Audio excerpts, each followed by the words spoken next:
अब चलो इसके बारे में बात कर लेते हैं, कैसे बचाव करेंगे, कैसे बचेंगे इससे। सबसे पहले तो सबसे इंपॉर्टेंट ये मास्क यूज करो, सिंपल है।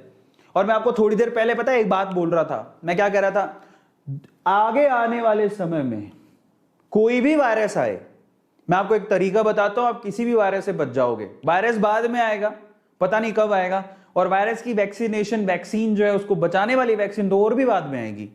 लेकिन एक चीज है जो आपको हमेशा बचा सकती है, और वो है, दो चीजें इनफैक्ट कहूंगा। पहला तो मास्क को अब से अपना ड्रेस कोड बना लो।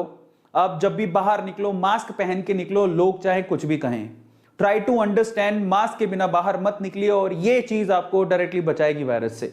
इसके अलावा ये किसी भी तरह के वायरस और फंगस से आपको बचाएगा ही। तो मास्क को अपने शरीर का हिस्सा बना, अपनी बॉडी का एक पार्ट, मतलब ये जैसे आप टी शर्ट पहन के बाहर निकलते हो, ठीक है, अपना पैंट पहन के बाहर निकलते हो, तो आप ये ठान लो कि मैं जब टी शर्ट पहनूंगा, पैंट पहनूंगा, तो मैं मास्क भी लगाऊंगा। ये मेरे लिए इंपॉर्टेंट हो जाता है, मैं ऐसे बाहर नहीं निकलूंगा।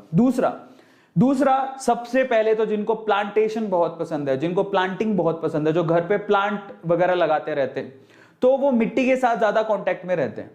और मिट्टी आपको पता है गीली होती है और उसमें फंगस होते हैं। जरा समझिए, खाद में फंगस होते हैं, मिट्टी में फंगस होते हैं, और वहां पर अगर आप बिना ग्लव्स के खाद को या मिट्टी को आप हाथ लगा रहे हो, और अगर आपकी इम्यूनिटी ठीक नहीं है, आप तो सोचेंगे चलो मैं बीमार तो हूं ही, लेकिन मैं पौधों के संपर्क में रहूंगा, पौधों के साथ रहूंगा, तो मैं बचा रहूंगा।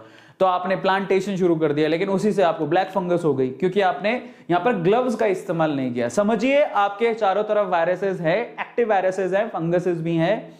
इसके लिए बोला जाता है कि आप मास्क पहनिए, और अगर आप ऐसे कोई काम कर रहे हैं, प्लांटेशन वाला कोई भी काम कर रहे हैं, तो आप ग्लव्स जरूर पहनिए। ग्लव्स को पहनना बहुत ज्यादा जरूरी है, स्पेशली वेटी सॉइल के लिए बहुत ज्यादा जरूरी है। इसके अलावा सबसे इंपॉर्टेंट है, आप कहीं भी कुछ भी करके आए हैं, जरा समझिए, कुछ भी करके आए हैं, किसी भी चीज को हाथ लगाया है, खाने से पहले हाथ धोएं, खाने के बाद हाथ धोएं, हाथ लगातार धोते रहे, हाइजीन का पूरा ध्यान रखें। बस यहीं से तो सबसे बड़ी अगर समस्या का जड़ा, अगर हमें किसी भी वायरस से बचना है, अगर हमें दुनिया में कोई भी वायरस आ जाए उससे बचना है, तो दो चीजों मैं आप लोगों को कहूंगा हमेशा, एक तो मास्क हमेशा पहने, और दूसरा अच्छे से हाथ धोएं। अगर आप प्रॉपरली हाथ धोते हैं, खाना खाने से पहले, खाना खाने के बाद, कोई भी काम करने से पहले, कोई भी काम करके आप आए उसके बाद, बाहर से आए उसके बाद, मैं अगर किसी भी काम के लिए जाता हूं बाहर, तो मैं आज तो ये हो गया कि मैं प्रॉपरली नहा लेता हूं। देखिए, मैं ये नहीं कहता हूं कि सब करने से हम लोग 100% बच जाएंगे, लेकिन 99.99% तो बचे रहेंगे, जो कि बोतल्स में लिखा रहता है। तो precaution is always better than cure. आप उसका ध्यान रखिए, हाइजीन का ध्यान रखिए, और स्पेशली जब तक आपने हाथ नहीं धोया है, अगर आपने हाथ नहीं धोया है, हैंड वॉश नहीं किया है, तो उसको मुंह पे मत लगाएं। समझिए, अगर आपके आसपास नहीं है, सैनिटाइजर नहीं है, साबुन नहीं है, हाथ कैसे धोएं? इन दैट केस आप उसको मुंह पे मत लगाओ, और स्पेशली उस गंदे हाथ से खाना तो मत खाओ। प्रॉब्लम यह है कि हम लोग खाना भी बिना हाथ धोए खा लेते हैं।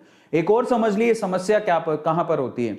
आपने क्या किया, हाथ धो लिए, लेकिन जैसे ही आप खाना खाने के लिए बैठे, तुरंत खाना आ ही रहा था, आपने मोबाइल पकड़ लिया, रिमोट पकड़ लिया, व्हाटएवर, वहां पर भी कीटाणु होते हैं, वहां पर भी वायरसेस हो सकते हैं, फंगस हो सकती है, कुछ भी हो सकता है।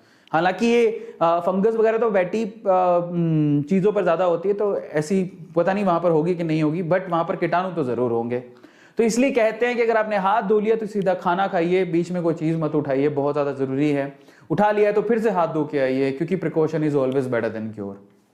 सबको समझ में आया? इसके अलावा मेरी रिक्वेस्ट है, आपके घर पे कोई भी अगर आपका कोई डायबिटिक पेशेंट है घर पे, तो उनका स्पेशली ध्यान रखो, उनके शुगर के लेवल को चेक करते रहो, ठीक है, बहुत ज्यादा जरूरी है। स्पेशली वो लोग जो कोविड से लड़ के आए हैं या कोविड से लड़ रहे हैं और वो डायबिटिक पेशेंट है, स्पेशली उनका तो बहुत ध्यान देने की जरूरत है, क्योंकि ये जो ब्लैक फंगस है वो स्पेशली शुगर पेशेंट में बहुत तेजी से फैलता है शरीर के अंदर।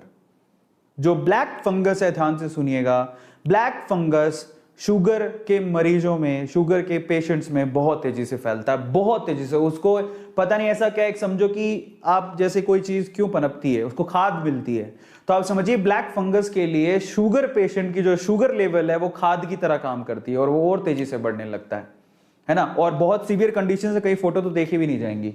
और स्पेशली अगर आप जब भी स्टेरॉइड यूज कर रहे हैं, तो आप ऐसे ही स्टेरॉइड यूज ना करें, इसको डॉक्टर की सलाह के बिना यूज ना करें, ठीक है, ये बहुत इंपॉर्टेंट है। डॉक्टर जब बोलेगा आपको जितनी क्वांटिटी में कहेगा, जरा समझिए, बिना डॉक्टर की सलाह के स्टीरॉइड्स ना लें।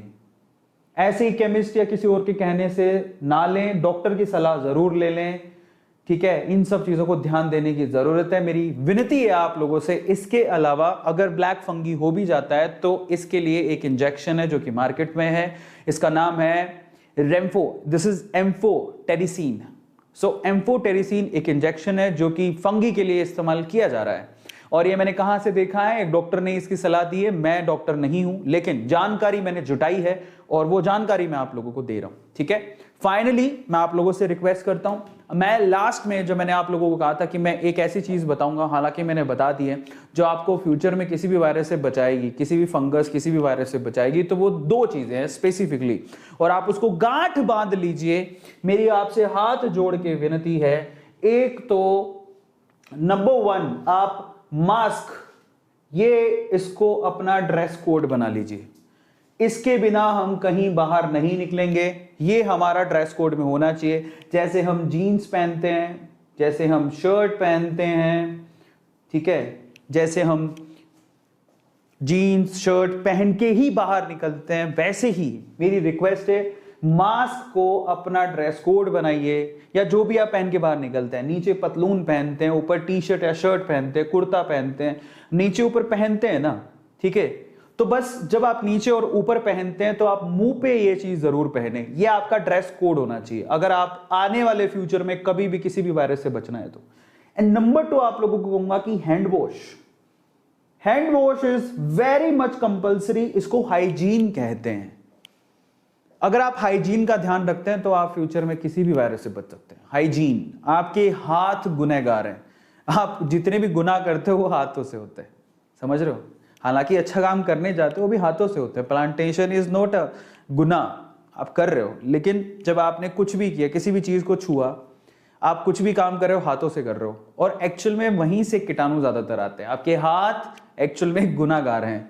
और अगर आप मतलब आप अच्छा काम कर रहे हो लेकिन फिर भी उन पे चिपक गए हैं वो कीटाणु, वो वायरसेस, वो फंगसेस, वो चिपक गए हैं, अब उनको हाथ को धोइए और प्लीज इसको, इस गुनाह को अपने शरीर में ना जाने दें, इन कीटाणुओं को अपने शरीर में ना जाने दें। उसके लिए क्या करें?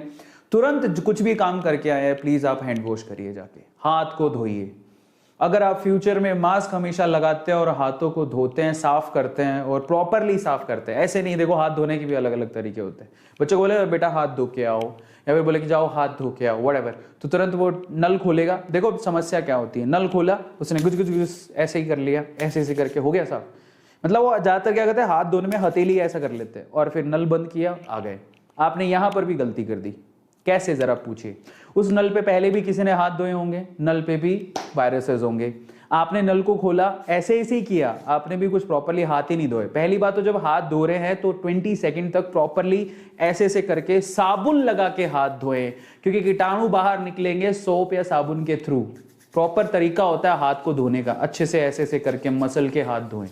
ठीक है, हमारे बड़े बुजुर्ग भी बड़े अच्छे से हाथ धुलवाते थे, धोते भी थे, और हमें भी पता है हाथ को धोना बहुत ज्यादा कंपलसरी है। और दूसरा हुआ क्या है, आपने हाथ भी अच्छे से धो लिया, बट फाइनली जब आपने हाथ साफ कर लिए तो आपने नल बंद किया। जरा समझिए, नल बंद कर दिया और आप चले गए, पर आपने नल को हाथ लगाया है। अब आप कहोगे सर इतनी सारी चीजों का ध्यान कैसे दें? यहीं से तो समस्या, हम लोग ध्यान ही नहीं देते।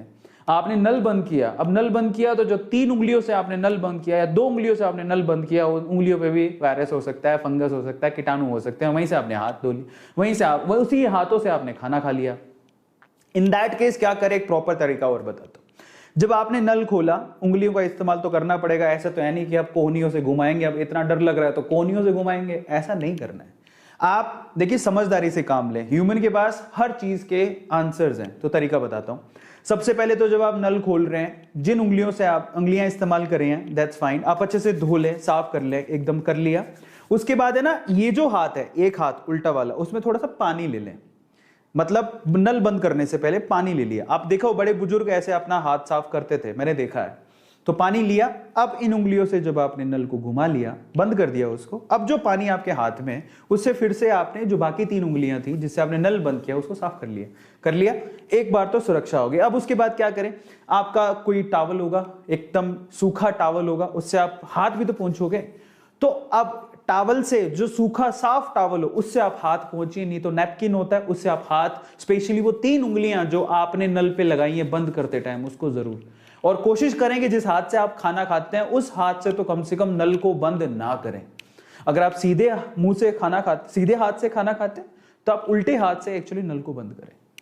जरा समझिए, कई लोगों को लगता होगा कि यार इतना ज्यादा, मतलब इतना ज्यादा ध्यान देना पड़ेगा, because precaution is always better than cure. अगर आप ध्यान दोगे तो आगे इतने खर्चे, आप जरा सोचिए आपकी ये छोटी सी लापरवाही आज आपको कितने गुना खर्चा करवा सकती है हॉस्पिटल में।